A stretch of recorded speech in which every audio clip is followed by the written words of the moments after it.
Hello, and welcome to another episode of How to Paint. Today we're looking at the man himself, Darth Vader. It's a great looking model and it's got a very simple color scheme, but I'm going to push a little further in a few areas. So let's get into it.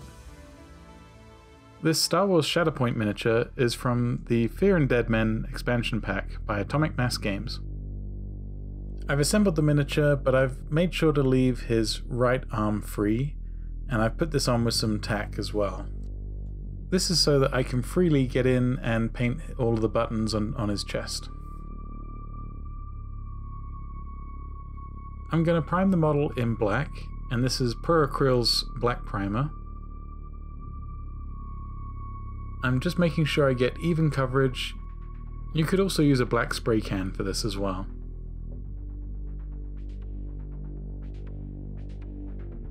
And then next I'm using dark neutral grey, and this is also a primer, and it's pretty difficult to see, but I'm using this as a roadmap for some of the highlights that I'll be painting in later on.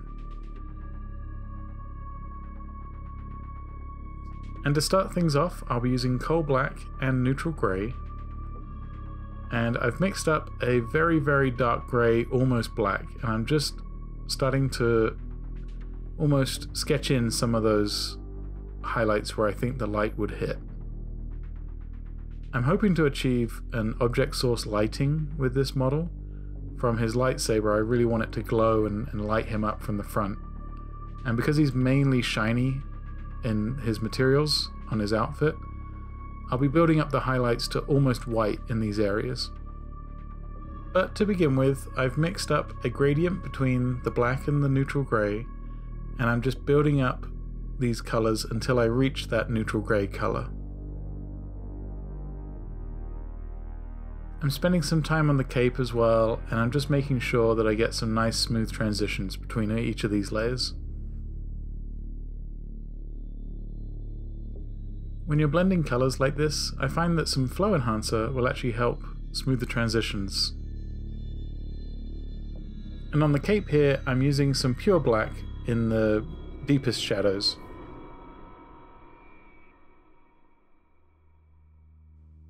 Knowing that most of these colors will dry darker, I'm just pushing and pulling some of these areas a little more bold than I normally would. And if I find that the neutral grey highlight is a little harsh, I'll actually go in with that dark grey and blend between the black and the dark grey.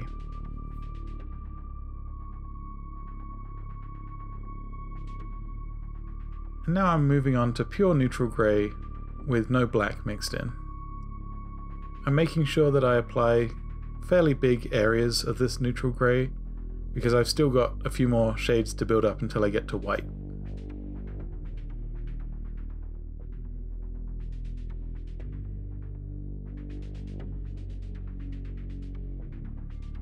I'm just taking my time working my way around the model until I'm happy with the level of highlights here. For the areas that wouldn't normally get a highlight from the sky or from the Lightsaber Glow, I'm just building these up to just below a neutral grey.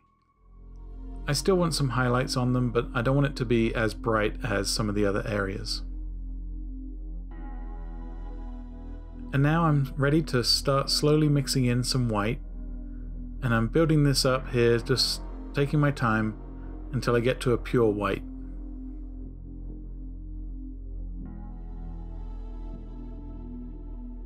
And then once I'm ready, I'm just using that for the edges and smallest parts of the highlight.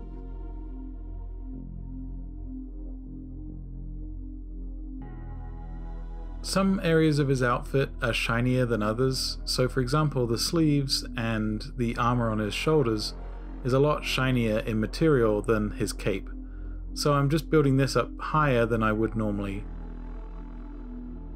But I'm still taking care not to overshadow some of the more brighter areas.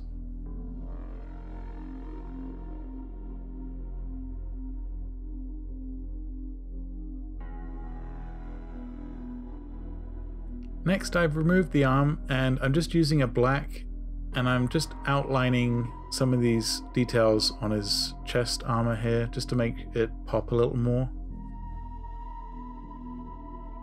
And really, I'm just working my way around the model, and if I find that the highlight goes from almost a dark black to an immediate white, I'll add in a mid-tone just to help smooth out that transition. I'm gently brushing over the buttons and things on his belt with a medium grey.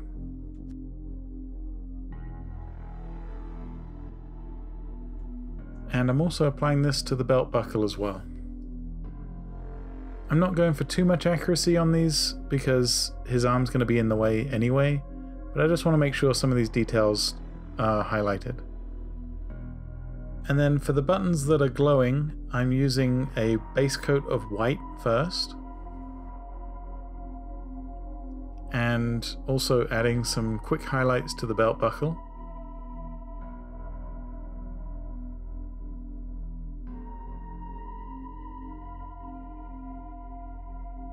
And I'm going to use Tesseract Glow for the green buttons on his belt. It's just a quick layer here, I'm not going for a fairly intense colour. And for the red, I'm going to be using Fluorescent Red by Scale Colour. This colour's a little bit more intense, so just a single layer will do on this.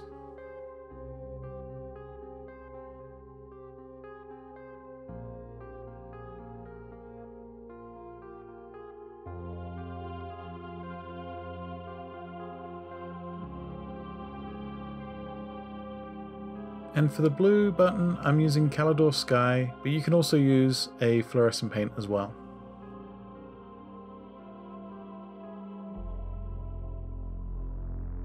And now that those details are done, I'm gluing the arm back into place.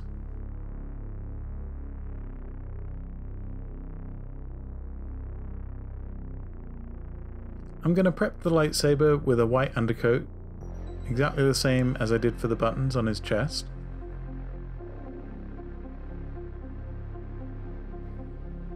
And I'm just adding some neutral grey to the lightsaber hilt.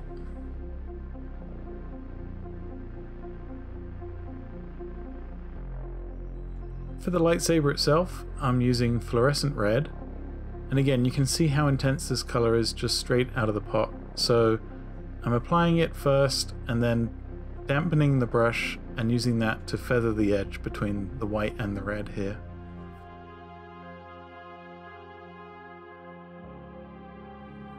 Because I want to add a lightsaber glowing effect, I'm going to be using that same fluorescent red and applying that to the areas where I think the light would normally hit.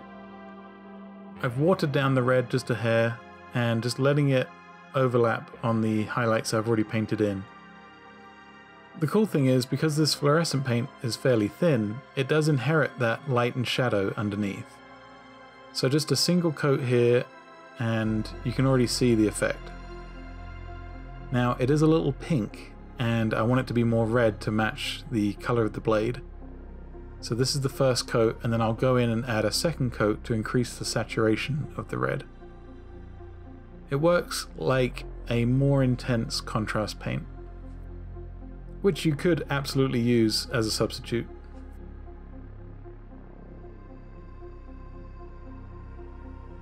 I'm adding a glow to the knee as well, and technically it wouldn't really hit here on his character in this pose, but I like to add just a little bit more dynamic detail. I like to add interest to every angle of the miniature, so this is just another little extra piece of highlight that you can do.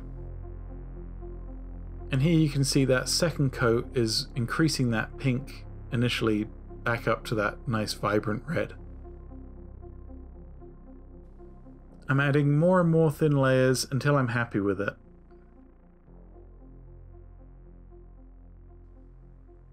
And if I feel like it needs some more detail, I'll add in another highlight. This is kind of a counter highlight, and it helps to sell the impression that the helmet is shiny and that there could be multiple light sources from all different angles.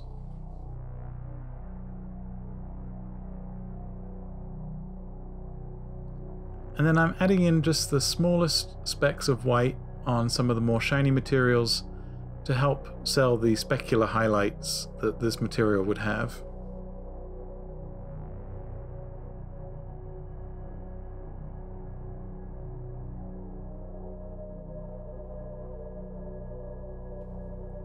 For the eyes, I'm doing just a dot of white on the underside of the lens, and then a red streak on the upper part of the lens. And then what I'm doing here is I'm going back in with the fluorescent red and just toning down some of those highlights that are a little further away to the light source.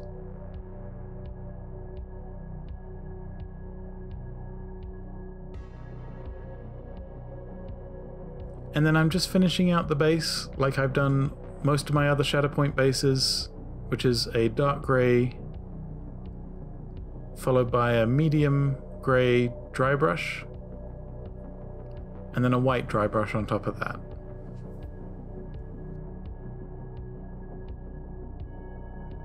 And then I add just a little bit of watered down blue to add some interest to some of that grey.